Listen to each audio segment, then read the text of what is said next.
Disappointed, sad, angry, just some of the words being used to describe the situation involving English and Cullen. This as a House bill is up for a hearing on Friday that aims to ease the restrictions to the gift rule. KITV4's Marissa Yamane joins us live with more. Marissa. Mika, I spoke with the head of a watchdog group who told me the culture needs to change in the legislature, and she will vigorously oppose the bill that would allow state lawmakers to accept certain types of gifts.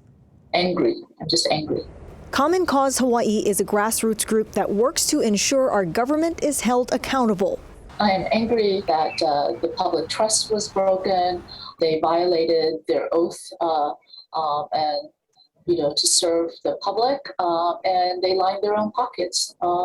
It's just horrifying, and it just makes me angry that they did this to Hawaii, they did this to the community, that they did this at all. Former Senate Majority Leader Kalani English and former Representative Ty Cullen, who was vice chair of the House Finance Committee, are accused of taking thousands of dollars in bribes to promote and kill bills to benefit some businesses. What do you think should be done to prevent this from happening again? A lot of things could be done.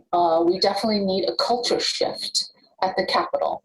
Like, how did this happen? Why did they think that they could get away with this, and they are allowed to get away with this under the leadership that is currently in place at the Capitol? The culture shift that I'm talking about is that rules and regulations are in place at the Capitol where committee chairs leadership has incredible power and control over which bills move, which bills die.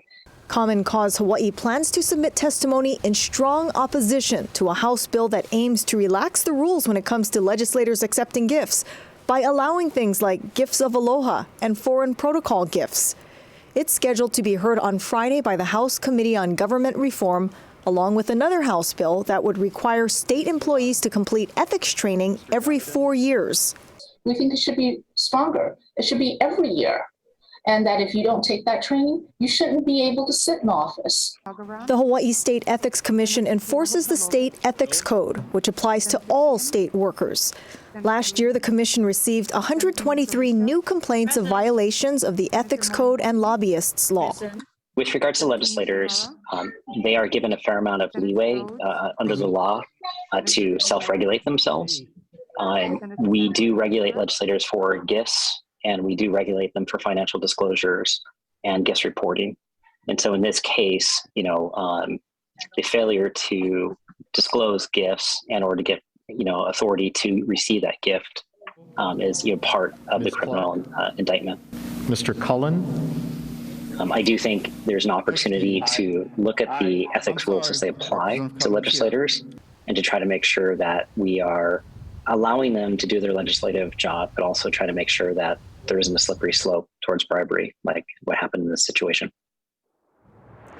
Most of the cases the Ethics Commission investigates comes from tips and complaints, so they encourage the public to come forward if they know about any violations. And those two bills I spoke about, House Bills 1871 and 1475, they're scheduled for a hearing on Friday at 9:30 in the morning. Marissa Yamane, KITV4 Island News.